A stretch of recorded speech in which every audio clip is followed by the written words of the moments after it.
નમસ્કાર, good morning. સવારની શરૂઆત કરીએ ન્યૂઝપેપરની મુખ્ય હેડલાઇન સાથે. સૌથી પહેલા ગુજરાત સમાચાર. કેન્દ્ર સરકાર દાવો કરે છે કે એલપીજીનો પૂરતો જથ્થો છે. મધ્ય પૂર્વમાં અમેરિકા, ઇઝરાયલ, ઈરાન યુદ્ધની અસર જોવા મળી રહી છે અને લોકોએ એલપીજી ગેસ સિલિન્ડર મેળવવા માટે લાંબી લાઈનો ગેસ એજન્સીની બહાર લગાવી છે. કેન્દ્રની ખાતરી છતાંય અરાજકતા વ્યાપી રહી છે. દેશમાં કાળા બજારમાં એલપીજી 4 ગણો મોંઘો થઈ ગયો છે. લોકો કોલસા, કેરોસીન, ચૂલા, સ્ટવ, ઇલેક્ટ્રિક સાધનો તરફ વળ્યા છે. ધર્મના નામે પશુઓની બલિ ચડાવવા મુદ્દે કેન્દ્ર 4 સપ્તાહમાં જવાબ આપે. પશુઓની બલિ રોકવા સુપ્રીમ કોર્ટમાં અરજી થઈ. ટ્રમ્પ તંત્રનું નવું ગતકડું. ભારત સહિત 60 દેશો સામે અનફેર ટ્રેડની તપાસ. ટ્રમ્પ હવે સુપ્રીમના ટેરિફના ચુકાદાનો તોડ કાઢવાની ફિરાકમાં છે. શહેરમાં પીજી તરીકે રહેતા 25,000 કરતાં વધારે વિદ્યાર્થીઓ ચિંતામાં મુકાયા છે. પીજી વિદ્યાર્થીઓ માટે નાના પાયે ચાલતા રસોડા બંધ થવાના આરે હોય તેવું હાલ લાગી રહ્યું છે. બરોડા મેડિકલ કોલેજની એક મેસ બંધ. તંત્ર પાસે 200 ગેસ સિલિન્ડરની માંગણી કરવામાં આવી. ગેસ બોટલ નહીં મળે તેવા લોકોમાં ગભરાટ જોવા મળી રહ્યો છે. એલપીજી સિલિન્ડર બુકિંગ કરાવવા માટે સવારથી જ એજન્સીઓ બહાર લાઈન લાગેલી છે. ઈરાન ઇઝરાયલ યુદ્ધ ઇફેક્ટ. સ્થાનિક સ્વરાજ્યની ચૂંટણી વહેલી થશે કે પછી લંબાશે? એક મોટો સવાલ છે. ભાજપની ચિંતા કે ગેસ અછતનો મુદ્દો વિપક્ષને ફળી શકે છે. આજવાથી 125 એમએલડી પાણી પૂર્વ અને દક્ષિણ વિસ્તારને આપવામાં આવશે. 50 લાખના ચેક રિટર્નના કેસમાં 1 વર્ષની કેદની સજા થઈ. શહેર અને જિલ્લામાં ખાણીપીણીની લારીઓ પર સબસિડીવાળા ગેસ બોટલોનો ખુલ્લેઆમ કમર્શિયલ ઉપયોગ થઈ રહ્યો છે. માર્ગ પર પાણીની રેલમછેલ. લટલાદરા પાણીની ટાંકી પાસે ફરીવાર પાણીની લાઈન તૂટી અને હજારો ગેલન પાણી રસ્તા પર ગટરમાં વહી ગયું. અકસ્માતમાં ઘાયલ દંપતી પૈકી પત્નીનું સારવાર દરમિયાન મોત નીપજ્યું. ડભોઈ રોડ સોમા તળાવથી કપુરાઈ ચોકડી તરફ જવાના રસ્તા પર 5 દિવસ પહેલા અકસ્માત થયો હતો, જેમાં દંપતી ઘાયલ થયા હતા, જેમાં ગંભીર રીતે ઇજાગ્રસ્ત પત્નીનું મોત નીપજ્યું છે. પ્રેમ સંબંધની ના કહેતા વિદ્યાર્થીની હત્યા કરનાર આરોપીને આજીવન કેદની સજા ફટકારવામાં આવી છે. મૃતકના પરિવારને 9 લાખનું વળતર ચૂકવવાનો પણ કોર્ટે આદેશ કર્યો છે.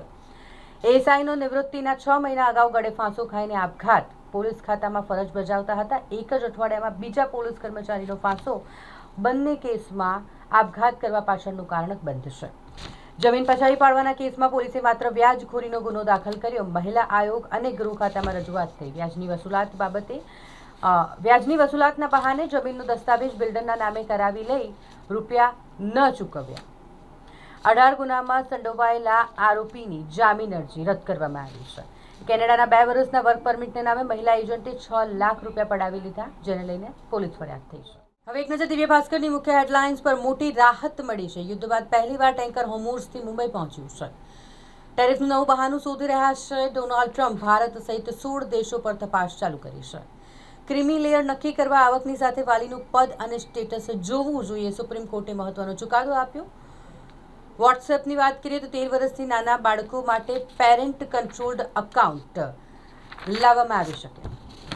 સિલિન્ડરના સંકટની અસર જોવા મળી રહી છે. ગેસના બોટલ લેવા માટે એજન્સીની બહાર લોકોની લાઈનો લાગી ગઈ છે. હવે ગેસ લાઇનની માંગમાં 3 ગણો વધારો થયો છે. રોજની 9ને બદલે હવે 30 અરજી આવી રહી છે. રસ્તાઓ પરનો ડામર પીગળતા મ્યુનિસિપલ કમિશનર ઉકળ્યા. અધિકારીઓને રેતી નાખવા અને કોન્ટ્રાક્ટરને દંડ કરવા તાકીદ કરી છે. બુલેટ ટ્રેન સ્ટેશન પર વાહનોના પિકઅપ ડ્રોપ ઓફ અલાયદા હશે. વડોદરા નજીકના આરટીઓમાં ટેસ્ટ ટ્રેક શરૂ થઈ ગયો છે. ટેસ્ટ આપ્યા વિના લાયસન્સ લેવા જનારા 2000 લોકો અટવાઈ ગયા. શહેરમાં ગરમીનો પારો 2.6 ડિગ્રી ઘટી 39 ડિગ્રી થયો. ગોત્રી તળાવ નજીક રાત્રે લગભગ 10 વાગ્યાની આસપાસ વૃક્ષ નીચે અગરબત્તી કરી 4 કલાકમાં વૃક્ષ ભડકે બળી ગયું. પારેશ્વર મંદિરની સામે બનેલી ઘટનાને પગલે ફાયર બ્રિગેડની ટીમ પહોંચી. બરોડા મેડિકલ કોલેજમાં ઇન્ડક્શન સગડી માટે મંજૂરી અપાઈ. સિલિન્ડર આવી જતા રાહત થઈ છે. મોંઘવારી વધી. રિટેલ ફુગાવો વધીને 3.21% પહોંચ્યો છે. એલપીજી સંકટની વાત કરીએ તો એક જ દિવસમાં 1 લાખથી વધુ ઇન્ડક્શન ચૂલા ઓનલાઈન વેચાયા છે. રેકોર્ડ બ્રેક માંગ વધી ગઈ છે ઇન્ડક્શન ચૂલાની. ટોપ 100 કંપનીમાંથી 70 કંપનીનો સ્ટોક તો પૂરો થઈ ગયો છે.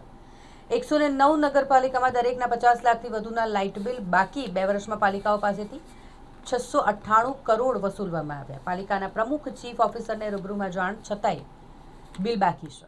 એક નજર ગુજરાત મિત્રની મુખ્ય હેડલાઇન્સ પર. હવે ઈરાનના નવા સુપ્રીમ લીડર બન્યા છે મોજતબા ખામનેઈ, અને લીડર બન્યા પછી તેમનું પહેલું નિવેદન સામે આવ્યું છે. તેમણે કહ્યું કે હોર્મુઝ બંધ જ રહેશે. ઈરાનના નવા સુપ્રીમ લીડરનું આ પહેલું નિવેદન સામે આવ્યું છે. હોર્મુઝની ખાડીને બંધ રાખવાની સાથે હુમલાઓ ચાલુ રાખવાની પણ તેમણે પ્રતિજ્ઞા ઉચ્ચારી. બે ઓઇલ ટેન્કર જહાજો પર ઈરાની આત્મઘાતી બોટના હુમલા, ઇંધણ તંગીનો વધતો ભય, પેટ્રોલ પંપો, ગેસ કેન્દ્રો પર લાંબી લાઈનો લાગી ગઈ છે. ઈરાને ભારતના જહાજોને હોર્મુઝની ખાડીમાંથી પસાર થવાની મંજૂરી આપી. યુદ્ધમાં રોકાણકારોના રૂપિયા 23 લાખથી પણ વધુ કરોડ ધોવાઈ ગયા છે. વિધર્મી સાથે પ્રેમ લગ્ન કરનાર પત્નીને મારઝૂડ કરી જાનથી મારી નાખવાની ધમકી. ગુજરાતની 4 મહાનગરપાલિકામાં બનશે નમો સ્વદેશી અર્બન મોલ. સ્વદેશી ચીજવસ્તુઓના વેચાણ માટે ઉત્પાદકોને મળશે કાયમી પ્લેટફોર્મ. હેડક્વાર્ટરના પોલીસકર્મીએ બીમારીથી કંટાળી અને ગળે ફાંસો ખાઈ જીવન ટૂંકાવી લીધું. એસએસજી હોસ્પિટલમાં દર્દીને સ્વજનો જાતે સ્ટ્રેચર પર લઈ જતા દેખાયા. પરફોર્મિંગ આર્ટ્સમાં વાર્ષિકોત્સવના પ્રથમ દિવસે સંગીત, નૃત્ય અને નાટ્યકલાનો સુંદર સમન્વય જોવા મળ્યો. ઇથોપિયામાં ભૂસ્ખલન થતાં ઓછામાં ઓછા 50 લોકોના મોત નીપજ્યા છે. સંખ્યા હજુ વધી શકે તેવી પરિસ્થિતિ છે. જમ્મુમાં પાકિસ્તાની ડ્રોન દ્વારા ફેંકવામાં આવેલું 12 કરોડનું હેરોઇન જપ્ત કરાયું છે. હિમાચલના લાહોલ અને સ્પીતિના ઊંચાણવાળા વિસ્તારોમાં તાજી હિમવર્ષા થઈ. યુએસએસ જેરાલ્ડ ફોર્ડ પર આગ લાગી, 2 અમેરિકી સૈનિકો ઇજાગ્રસ્ત થયા છે. સહારાનું રણ સફેદ થઈ ગયું, રેતીના ટુવાઓ પર બરફની ચાદર પથરાઈ ગઈ છે. 40 વર્ષમાં 7મી વાર કુદરતનો આ અનોખો નજારો જોવા મળ્યો છે. ટ્રમ્પનો અનોખો શોખ, સ્ટાફને ગિફ્ટમાં આપે છે 13,000 રૂપિયાના શૂઝ. ઈરાને કહ્યું કે અમારી પાસે અંતહીન ડ્રોન અને મિસાઇલો છે, અમે હજુએ પાછળ હટવાના નથી. હુમલો કરવાની પૂરેપૂરી તૈયારી ઈરાને બતાવી છે. સતત બીજા દિવસે શેરબજાર લાલ નિશાનમાં. એક નજર લોકસત્તા જનસત્તાની મુખ્ય હેડલાઇન્સ પર. દેશમાં દરરોજ 50 લાખ સિલિન્ડરની ડિલિવરી, બુકિંગ અને અનેક ગણું વધી ગયું છે. કેન્દ્રનું આ નિવેદન સામે આવ્યું છે. કહ્યું કે લોકોને ગભરાટભરી બુકિંગ ટાળવા માટે અપીલ કરવામાં આવી છે. એલપીજીનું ઘરેલું ઉત્પાદન 25%થી વધીને 28% થયું છે. પેટ્રોલિયમ મંત્રાલય તરફથી આ સ્ટેટમેન્ટ સામે આવ્યા છે. યુએસમાં વિઝા બિલ પાસ થાય તો H1B વિઝા મામલે મોટી રાહત મળશે. વિઝા મેળવનારાઓમાં ભારતીયનો 75% હિસ્સો છે. ઓબીસી અનામત મુદ્દે સુપ્રીમ કોર્ટે ચુકાદો આપ્યો. ક્રિમિલિયર માત્ર આવકના આધારે જ નક્કી કરી શકાય નહીં. વ્યક્તિના સામાજિક પદને ધ્યાનમાં રાખવું જરૂરી છે. એલપીજી સંકટ વચ્ચે રાહત મળશે. હોર્મુઝની ખાડીમાં ઈરાનથી બચીને નીકળેલું જહાજ મુંબઈ પહોંચ્યું. સાઉદીથી ક્રૂડ ઓઇલ લઈને નીકળ્યું હતું. જમ્મુ કાશ્મીરના પૂર્વ સીએમ ફારૂક અબ્દુલ્લા પર ફાયરિંગ કરવામાં આવ્યું. હુમલાખોરની ધરપકડ કરવામાં આવી છે. આખી ઘટના કેમેરામાં કેદ થઈ છે. ઓમાર અબ્દુલ્લાએ કહ્યું કે મારા પિતા માંડ બચ્યા. 1200 યાત્રિકોનો 10 દિવસનો પ્રવાસ અલીગલીએ રદ કરવામાં આવ્યો. ધાર્મિક યાત્રા માટે હોટલ બુકિંગ અને સાઇટ સીન માટે વાહનોના બુકિંગના એડવાન્સ ચૂકવાઈ ગયા પછી ટૂર રદ થઈ ગઈ. રેલવે વિભાગે માત્ર 8 કલાક પહેલા જ ટૂર કેન્સલ કરવાની સૂચના આપતા ટૂર ઓપરેટર મુશ્કેલીમાં મુકાયા. લાખોનું નુકસાન થયું. માંજલપુરમાં કોલેજિયન યુવતીની કારમાં હત્યા કરનાર યુવકને આજીવન કેદની સજા ફટકારવામાં આવી છે. વોર્ડ વિઝાર્ડ મેડિકેર પ્રાઇવેટ લિમિટેડમાં સીઈઓની ફરજ દરમિયાન કંપની સાથે 28 કરોડથી વધુની ઉચાપત કરનાર તબીબની જામીન અરજી નામંજૂર થઈ. કેનેડાના વર્ક પરમિટ વિઝાના નામે વાસદની મહિલા સાથે 6 લાખ રૂપિયાની છેતરપિંડી. ગાજરાવાડીમાં ડિગ્રી વગર પ્રેક્ટિસ કરતો ઝોલાછાપ ડોક્ટર, જેને એસઓજીએ ઝડપી પાડ્યો છે. વડોદરામાં બુલેટ ટ્રેનનું સ્ટેશન વડના પાંદડાના આકારનું બનાવવામાં આવ્યું છે.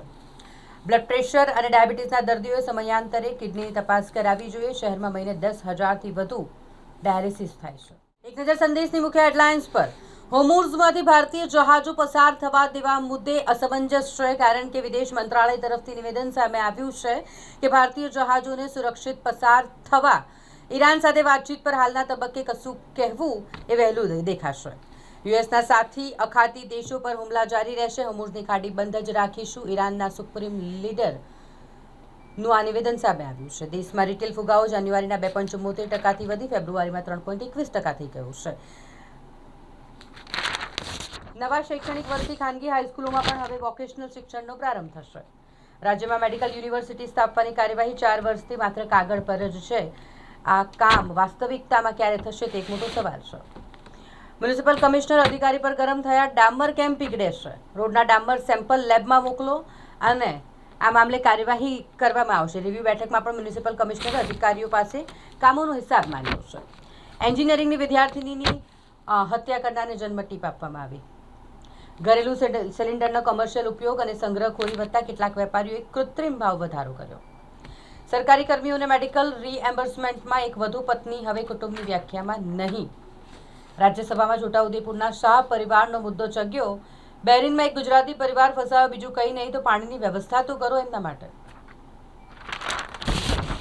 7 મહિનાથી ફરાર આરોપીને એસઓજીએ ઝડપી પાડ્યો, જેના પર છેતરપિંડી, વિશ્વાસઘાત અને બનાવટી દસ્તાવેજોના અલગ અલગ ગુના નોંધાયેલા હતા. પોઈચા પાસે ડમ્પર અને ટ્રક વચ્ચે મળસ્કે અકસ્માત થયો, જેમાં ક્લીનર ઇજાગ્રસ્ત થયો છે. લવ મેરેજ બાદ અત્યાચાર ગુજારનાર પતિની ધરપકડ કરવામાં આવી છે. જોખમી કેમિકલનો નિકાલ કરનાર શખ્સ ઝડપાયો. તરસાલી ધન્યાવી રોડ પરનો આ બનાવ. સોમા તળાવ 4 રસ્તા પાસે બાઇકની અડફેટે વૃદ્ધાનું મોત નીપજ્યું.